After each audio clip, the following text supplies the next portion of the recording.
जय हिंद। आज मैं आप सबको करवाने वाला हूँ फिजिक्स के टॉप 500 क्वेश्चन सीरीज़ का पार्ट नंबर 2।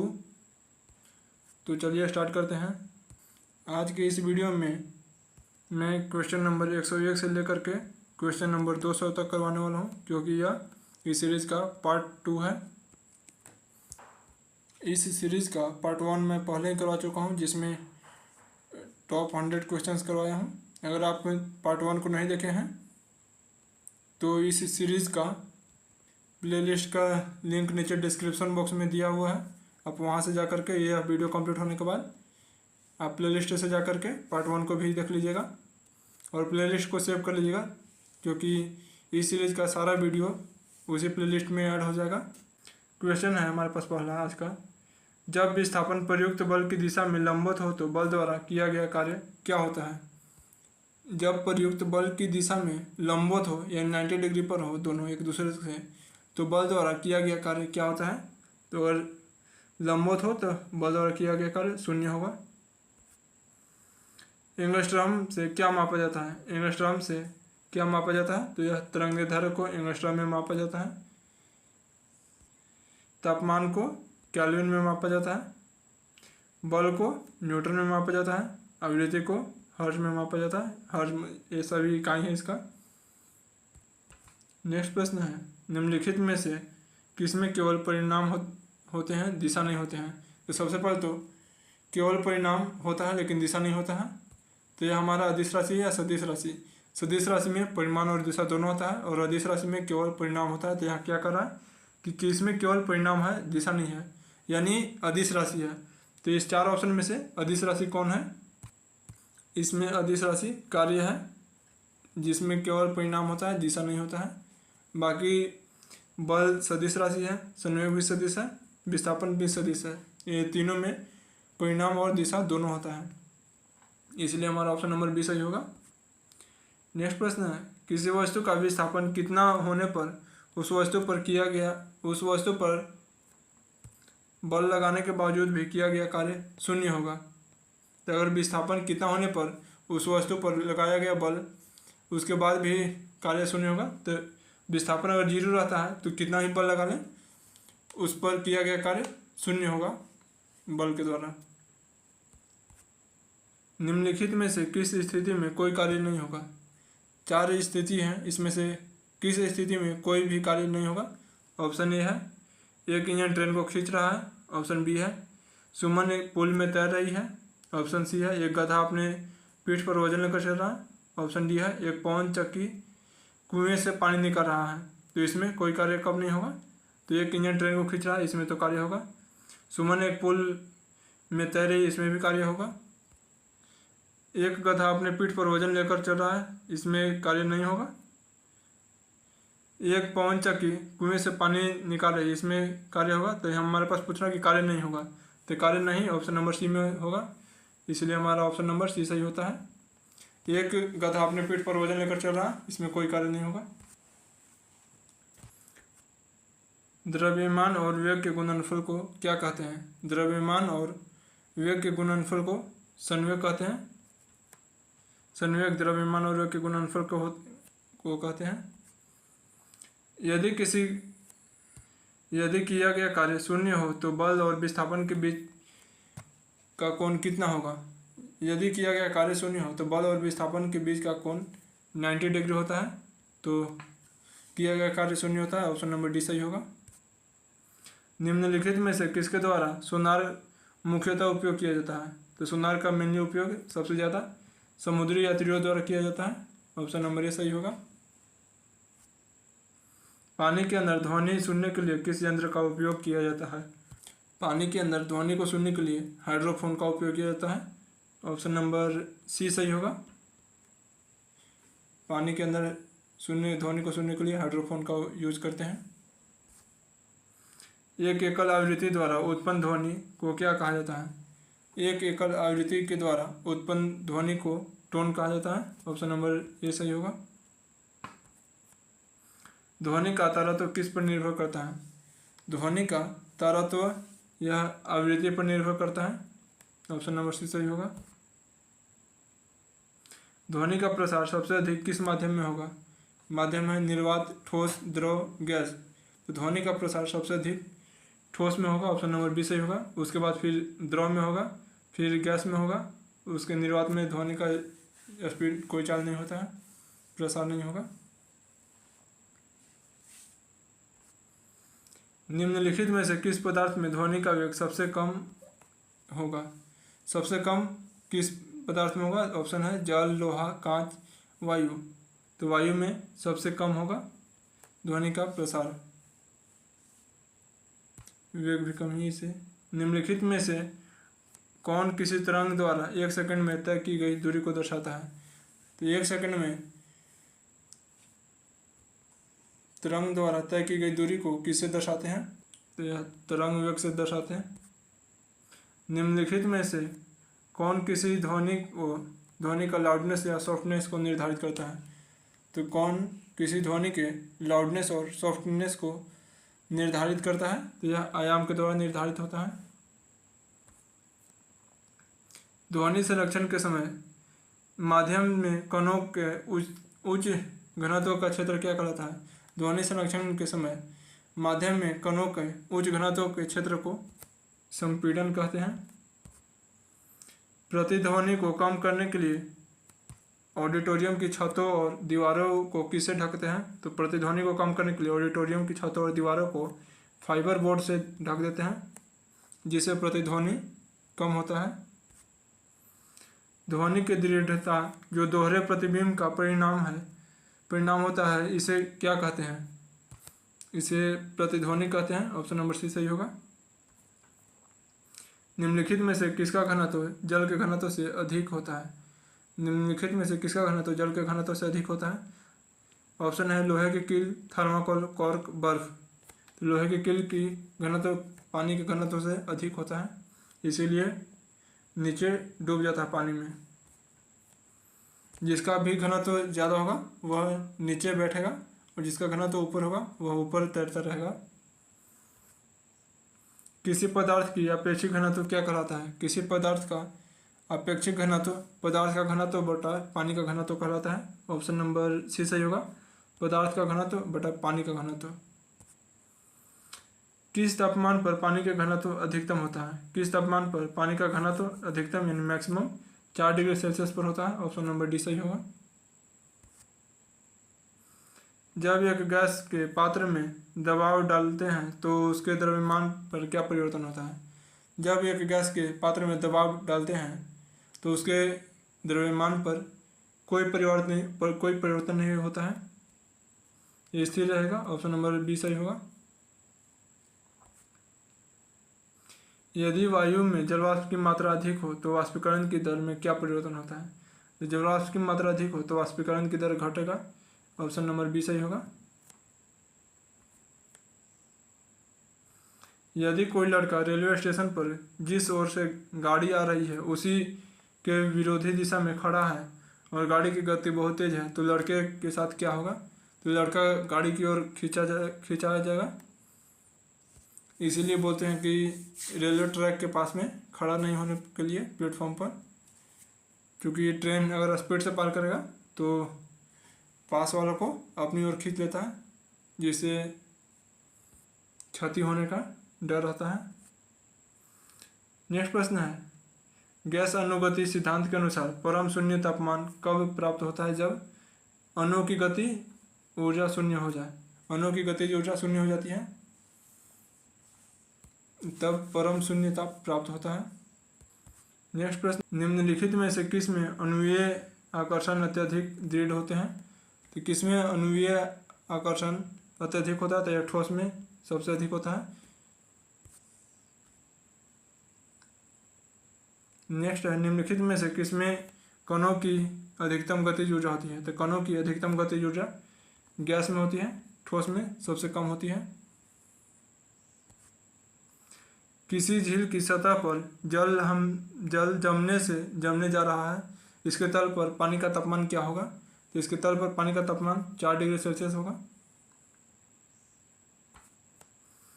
अपेक्षिक आर्द्रता मापने के लिए किस उपकरण का प्रयोग किया जाता है? अपेक्षिक आर्द्रता को मापने के लिए किस उपकरण का प्रयोग किया जाता है? तो यह हाइग्रोमीटर का उपयोग किया जाता है अपेक्षित आर्द्रता मापने के लिए। निम्नलिखित में से किस उपकरण में केवल उत्तल लेंस का प्रयोग होता है? उत्तल लेंस का प्रयोग किस में होता है? ऑप्शन है microscope, flash light, car headlight, bioscope. तो ये माइक्रोस्कोप में सिर्फ उत्तल लेंस का प्रयोग होता है। ऑप्शन नंबर ए सही होगा। दो फोकस दूरियों वाले लेंस का उपयोग किस रोग से पीड़ित व्यक्तियों द्वारा किया जाता है? तो दो फोकस दूरियों वाले लेंस का उपयोग किस रोग से पीड़ित व्यक्तियों के लिए किया जाता है? तो यह मायोपिया और हाइड्रोमेट्रोपिया दोनों रोग से अगर पीड़ित है तो उसके लिए दो फोकस दूरी वाले लेंस का प्रयोग किया जाता है। नेक्स्ट प्रश्न है, अवतल लेंस के नाभिक लंबाई कैसी होती है? अवतल लेंस के नाभिक की लंबाई की प्रकृति कैसी होती है? धनात्मक, ऋणात्मक, शून्य, अपरिमित। इसका सही आंसर होगा ऋणात्मक। अवतल लेंस की नाभिक की लंबाई ऋणात्मक होती है। लेंस बनाने के लिए निम्नलिखित में से किसका उपयोग नहीं होता है? लेंस बनाने के लिए मिट्टी का उपयोग नहीं होता। ऑप्शन नंबर ए सही होगा। प्रयोगशाला उपकरणों को बढ़ाने के लिए प्रयोगशाला उपकरणों को बनाने के लिए किस कांच का उपयोग होता है? तो यह पाइरेक्स कांच का उपयोग होता है प्रयोगशाला उपकरणों को बनाने के लिए। इनमें से किस कारण अलग अलग तारे का रंग अलग अलग दिखाई देता है? तो किसके कारण अलग अलग तारों का रंग अलग अलग दिखाई देता है? तो उनके तापमान के कारण उनका रंग अलग अलग दिखाई देता है। मछुआरों को तालाब के किनारे मछली को भाले से मारने की कोशिश में उसे क्या करना चाहिए? तो उसे मछली के नीचे ध्यान लगाना चाहिए। ऑप्शन नंबर ए सही होगा, ताकि मछली पर सही से भाला लगे। सूखा बालू चमकीला क्यों दिखता है जबकि गीला बालू विद्युतहीन दिखता है? तो यह प्रकाश के परावर्तन के कारण दिखता है ऐसा। श्वेत प्रकाश निम्न में से किस रंग का तरंगदैर्ध्य उच्चतम होता है? तरंगदैर्ध्य उच्चतम यानी हाई लाल का होता है, जबकि न्यूनतम बैंगनी का होता है। ऑप्शन नंबर बी सही होगा, उच्चतम लाल का। यदि 0 डिग्री सेल्सियस पर बर्फ के एक टुकड़े को एक बर्तन में मिलाया जाता है जिससे पानी 0 डिग्री सेल्सियस पर है तो क्या होगा? तो कोई बर्फ नहीं पिघलेगा। ऑप्शन नंबर डी होगा सही, क्योंकि दोनों का टेम्परेचर सेम है 0 डिग्री सेल्सियस पर, तो कोई परिवर्तन नहीं होगा। थर्मोकपल थर्मामीटर किस सिद्धांत पर कार्य करता है? तो थर्मोकपल थर्मामीटर यह सीबेक प्रभाव पर कार्य करता है। ऑप्शन नंबर ए सही होगा। ताप में वृद्धि से प्रत्यास्थ मापों के मान में क्या परिवर्तन होता है? तो ताप में वृद्धि से प्रत्यास्थ मापों के मान घटते हैं। ऑप्शन नंबर बी सही होगा।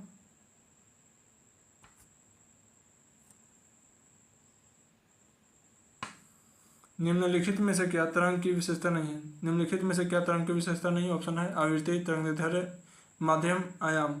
तो ऑप्शन नंबर सी सही होगा, माध्यम। तरंग की विशेषता नहीं है। किस तरंग की तरंगदैर्ध्य सबसे कम होती है? किस तरंग की तरंगदैर्ध्य सबसे कम होती है? तो बैंगनी की तरंगदैर्ध्य सबसे कम होती है। ऑप्शन नंबर ए सही होगा, जबकि लाल की तरंगदैर्ध्य सबसे अधिक होती है। प्रकाश की गति अधिकतम निम्नलिखित में से किस माध्यम में होती है? प्रकाश की गति अधिकतम निम्नलिखित में से किस में होती है? तो प्रकाश की गति अधिकतम निर्वात में होती है। ऑप्शन नंबर सी सही होगा। किस रंग का विचलन कोण सबसे कम होता है? किस रंग का विचलन कोण सबसे कम होता है? तो जिसका तरंगदैर्ध्य सबसे ज़्यादा होगा उसका विचलन कोण सबसे कम होगा। तो ऑप्शन नंबर डी सही होगा, लाल रंग का विचलन कोण सबसे कम होगा। सूरज की रोशनी को उसके संघटक रंगों में कौन विभाजित करता है? तो सूरज की रोशनी को उसके संघटक रंगों में प्रिज्म के द्वारा विभाजित किया जाता है। ऑप्शन नंबर बी सही होगा। वस्तुएं जो अपनी रोशनी स्वयं उत्पादित करती हैं उन्हें क्या कहते हैं? तो जो वस्तुएं अपनी रोशनी स्वयं उत्पादित करती हैं उन्हें क्या कहते हैं? उन्हें चमकदार वस्तु कहते हैं। ऑप्शन नंबर बी होगा। जब प्रकाश विरल माध्यम से सघन माध्यम में प्रवेश करती है तो उसके प्रकाश की गति पर क्या प्रभाव पड़ता है। यानी विरल माध्यम से सघन माध्यम में, जैसे मैं एग्जांपल, अगर हवा से अगर पानी में अगर प्रकाश प्रवेश कर रही है तो उसके गति पर क्या प्रभाव पड़ेगा। तो एग्जाम्पल में जैसे और भी एग्जाम्पल्स हो सकते हैं इसमें कि विरल माध्यम पर को लेना, उसमें फिर सघन माध्यम में प्रवेश कर रहा है। तो विरल माध्यम हवा से पानी में अगर प्रवेश कर रहा है तो प्रकाश की गति कम हो जाती है। गली की पीली लाइट में किसका प्रयोग किया जाता है। तो गली के पीली लाइट में सोडियम का प्रयोग किया जाता है। ऑप्शन नंबर ए सही होगा। प्रकाश का क्वांटम सिद्धांत किसके द्वारा प्रदान किया गया था। तो प्रकाश का क्वांटम सिद्धांत या प्लांक के द्वारा प्रदान किया गया था। बादलों का रंग सफ़ेद किस कारण दिखता है। तो बादलों का रंग सफ़ेद या किस कारण दिखता है। तो यह प्रकाश के प्रकीर्णन के कारण दिखता है। ऑप्शन नंबर डी सही होगा।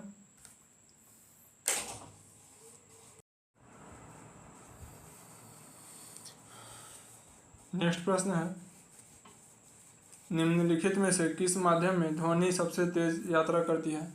निम्नलिखित में से किस माध्यम में ध्वनि सबसे तेज यात्रा करती है। तो लोहा में सबसे तेज यात्रा करेगी। तापमान का एसआई मात्रक क्या है। तापमान का एसआई मात्रक क्या है। तो तापमान का एसआई मात्रक केल्विन होता है। ऑप्शन नंबर ए सही होगा। अपश्रव्य तरंगों की आवृत्ति कितनी होती है। अपश्रव्य तरंगों की आवृत्ति 20 हर्ट्ज से कम होती है, जबकि श्रव्य तरंग जिसे सुन सकते हैं इसकी आवृत्ति 20,000 से श्रव्य तरंगों की आवृत्ति 20 हर्ट्ज से 20,000 तक होती है। यहाँ 2,000 20,000 तक होती है। 20,000 से लेकर के 20 से लेकर के 20,000 हर्ट्ज तक श्रव्य तरंगों की आवृत्ति होती है और पराश्रव्य तरंगों की आवृत्ति 20,000 से अधिक होती है।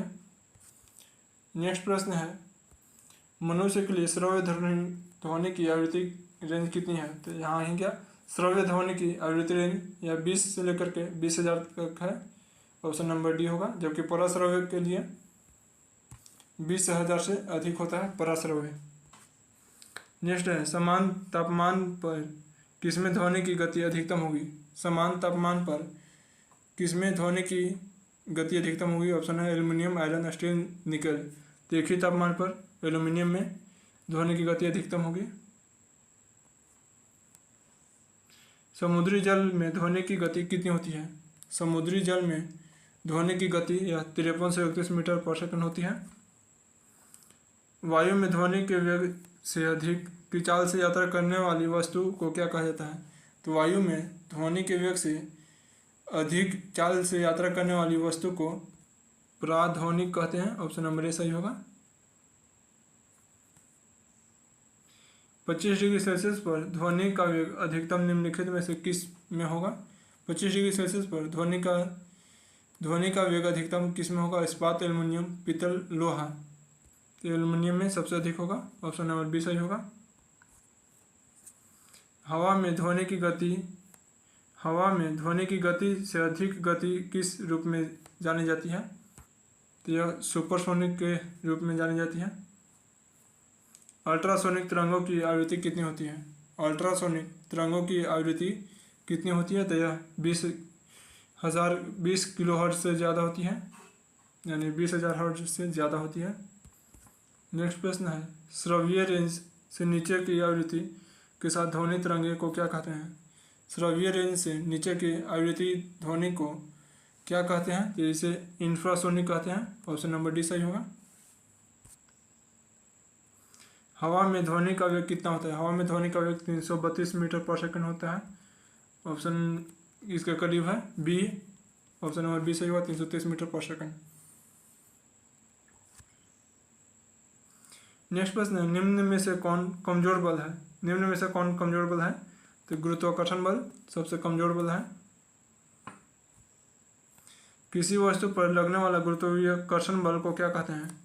किसी वस्तु पर लगने वाला गुरुत्वाकर्षण बल को भार कहते हैं। ऑप्शन नंबर ए सही होगा, भार। किस कारण पृथ्वी वस्तुओं को अपनी ओर आकर्षित करती है। तो यह गुरुत्वाकर्षण बल के कारण पृथ्वी वस्तुओं को अपनी ओर आकर्षित कर किए रहती है। नेक्स्ट प्रश्न है, दो वस्तुओं के बीच की दूरी को यदि दोगुना कर दिया जाए तो इन दोनों के बीच लगने वाला बल पर क्या प्रभाव पड़ेगा? तो इनका दोनों पर लगने वाला बल 4 गुना कम हो जाएगा। ऑप्शन नंबर बी सही है। गुरुत्वीय बल 4 के गुना से कम हो जाएगा। ब्रह्मांड में किन्हीं दो निकायों के बीच गुरुत्वाकर्षण बल किस पर निर्भर नहीं करता है? तो गुरुत्वाकर्षण बल किस पर निर्भर नहीं करता? ऑप्शन है उनके द्रव्यमान के गुणनफल पर निर्भर करता है, गुरुत्वीय स्थिरांक पर निर्भर करता है, उनके द्रव्यमान के योग पर, इस पर निर्भर नहीं करता है, उनके बीच की दूरी पर, इस पर भी करता है। तो यहाँ हमारे पास पूछ रहा है किस पर निर्भर नहीं करता है? तो निर्भर नहीं करता है और उनके द्रव्यमान के योग पर। ऑप्शन नंबर सी सही होगा, इसीलिए आंसर होगा सी। रॉकेट किस सिद्धांत पर कार्य करता है? रॉकेट किस सिद्धांत पर कार्य करता है? तो यह संयोग संरक्षण के सिद्धांत पर कार्य करता है। साधारण मशीन की क्षमता सामान्यतः किस में दर्शाई जाती है?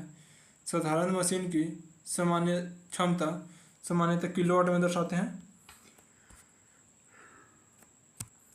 जब कार एक घुमावदार सड़क पर मुड़ती है तो उसमें बैठे यात्री स्वयं को केंद्र के विपरीत दिशा में एक बल महसूस करते हैं। यह बल किसके कारण होता है? यह बल जड़त्व के कारण होता है। ऑप्शन नंबर बी सही होगा। जड़त्व के नियम किसके द्वारा प्रतिपादित किया गया था? जड़त्व का नियम किसके द्वारा प्रतिपादित किया गया? तो यह न्यूटन के द्वारा प्रतिपादित किया गया जड़त्व का नियम। निम्नलिखित में से किसके मध्य जड़त्व का मान अधिकतम होता है? निम्नलिखित में से किसके मध्य जड़त्व का मान अधिकतम होगा? ऑप्शन है एक ही आकार के रबड़ बॉल पत्थर के बीच, 10 रुपये के सिक्के और 5 रुपये के सिक्के, स्कूटर और बस के बीच, रेलगाड़ी और हवाई जहाज के बीच। तो अधिकतम जड़त्व का मान होगा रेलगाड़ी और हवाई जहाज के बीच में। ऑप्शन नंबर डी सही होगा। जब बंदूक से गोली छोड़ी जाती है तो बंदूक विपरीत दिशा में धक्का लगाती है। न्यूटन के किस नियम का उदाहरण है? यह न्यूटन के क्रिया और प्रतिक्रिया के नियम का उदाहरण है। ये ऑप्शन नंबर ए होगा सही, न्यूटन की गति का तृतीय नियम। बल की परिभाषा न्यूटन के किस नियम की व्याख्या करती है? बल की परिभाषा न्यूटन के किस नियम पर व्याख्यायित किया है? तो यह न्यूटन के प्रथम नियम पर बल का परिभाषा है। नेक्स्ट है, एक व्यक्ति स्थिर पानी में नाव पर खड़ा है, यदि वह तट की ओर चलता है तो नाव किस ओर जाएगी? तो नाव तट से दूर जाएगी। ऑप्शन नंबर सी सही होगा।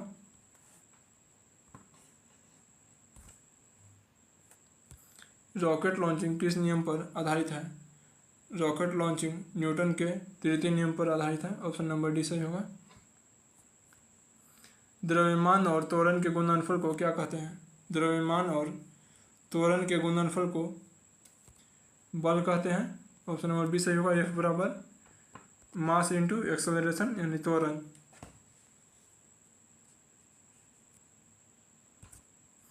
न्यूटन के दूसरा नियम किससे संबंधित है? न्यूटन के दूसरा नियम या किससे संबंधित है? तो यह संयोग से संबंधित है। ऑप्शन नंबर ए सही होगा। गति का प्रसिद्ध नियम किसने दिया था? गति का प्रसिद्ध नियम न्यूटन द्वारा दिया गया। निम्नलिखित में से किसमें दिशा और परिणाम दोनों होते हैं? दिशा और परिणाम किसमें होते हैं? दोनों में। तो यह संवेग में होता है। ऑप्शन नंबर ए सही होगा, संवेग। यदि किसी वस्तु द्वारा तय की गई दूरी शून्य हो तो वस्तु द्वारा विस्थापन कितना होगा? तो विस्थापन भी शून्य होगा अगर दूरी शून्य हो तो। लेकिन अगर विस्थापन शून्य हो तो दूरी शून्य हो भी सकता है, नहीं भी हो सकता है। लेकिन अगर दूरी शून्य हो तो विस्थापन कंफर्म है कि शून्य होगा ही। एक सेल में विस्फोट के बाद कई टुकड़े अलग अलग दिशाओं में बंट जाते हैं। इस स्थिति में क्या संरक्षित रहता है? इस स्थिति में संवेग संरक्षित रहता है। ऑप्शन नंबर डी सही होगा। एक हल्के और एक भारी पिंड की गतिज ऊर्जा समान है, इसमें से किसका संवेग अधिक होगा? इस संवेग सबसे अधिक होगा भारी पिंड का। ऑप्शन नंबर ए सही होगा। किसी वस्तु की मुक्त रूप से गिरने के दौरान क्या होता है? किसी वस्तु के मुक्त रूप से गिरने के दौरान ऑप्शन है स्थितिज ऊर्जा में वृद्धि होती है, गतिज ऊर्जा में वृद्धि होती है, गतिज ऊर्जा में कमी होती है, गतिज ऊर्जा में कोई परिवर्तन नहीं होता है, गतिज ऊर्जा में वृद्धि होती है। ऑप्शन नंबर बी सही होगा। किसी निश्चित ऊंचाई पर गतिमान वस्तु के वेग को 4 गुना बढ़ा दिया जाए तो उस वस्तु की स्थितिज ऊर्जा में क्या परिवर्तन होगा? तो स्थितिज ऊर्जा नियत रहेगी। ऑप्शन नंबर डी सही है। नेक्स्ट प्रश्न है, पृथ्वी की ओर मुक्त रूप से गिरने वाले पिंड की कुल ऊर्जा में क्या परिवर्तन होता है? तो पृथ्वी की ओर मुक्त रूप से गिरने वाले कुल ऊर्जा में कोई परिवर्तन नहीं होता है। ऑप्शन नंबर सी सही होगा, इसमें कोई परिवर्तन नहीं होता है। ऊर्जा के संबंध में निम्नलिखित में से कौन सा कथन असत्य है? कौन सा कथन असत्य है ऊर्जा के संबंध में? तो ऑप्शन है रूपांतरण के दौरान निर्गत ऊर्जा निर्वात में जाती है, तो असत्य यहाँ पूछा, तो ये सही होगा। ऑप्शन नंबर ए सही होगा। लेकिन आगे क्वेश्चन आगे भी ऑप्शन भी देख लेते हैं। ऊर्जा भौतिक पदार्थ नहीं है, सही है, यानी क्वेश्चन के हिसाब से यह गलत है। ऊर्जा को कई रूपों में संग्रहित और मापा जा सकता है, ये भी सही है। ऊर्जा किसी कार्य को करने की क्षमता मापा जाता है, ये भी ठीक है, यानी हमारा ऑप्शन नंबर ए सही होगा। रूपांतरण के दौरान निर्गत ऊर्जा निर्वात में जाता है। नेक्स्ट प्रश्न है, किसी वस्तु का त्वरण किसके इकाई समय में हुआ परिवर्तन है? तो किसी वस्तु का त्वरण वेग के इकाई समय में हुआ परिवर्तन है। वेग और समय के गुणनफल से क्या प्राप्त होता है? वेग होता है विस्थापन बटा में समय यानी टाइम, और समय के गुणनफल टाइम, तो टाइम से टाइम कटेगा तो विस्थापन। ऑप्शन नंबर बी सही होगा, विस्थापन, डिस्प्लेसमेंट। नेक्स्ट प्रश्न, निम्नलिखित में से कौन भौतिक राशि है जो कभी ऋणात्मक नहीं हो सकती है? तो कौन भौतिक राशि है जो कभी भी ऋणात्मक नहीं हो सकती है? तो ऑप्शन है वेग, बल, दूरी, त्वरण। तो दूरी कभी भी ऋणात्मक नहीं होगी। ऑप्शन नंबर सी सही होगा। 0 डिग्री सेंटीग्रेड कितने डिग्री फ़ारेनहाइट के बराबर होता है?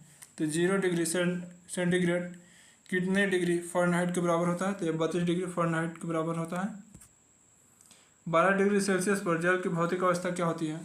12 डिग्री सेल्सियस पर जल की भौतिक अवस्था द्रव में होती है। ऑप्शन नंबर डी सही होगा।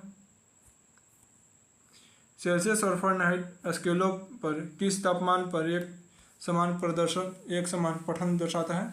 तो यह -40 डिग्री सेल्सियस पर सेल्सियस और फ़ारेनहाइट एक समान होते हैं।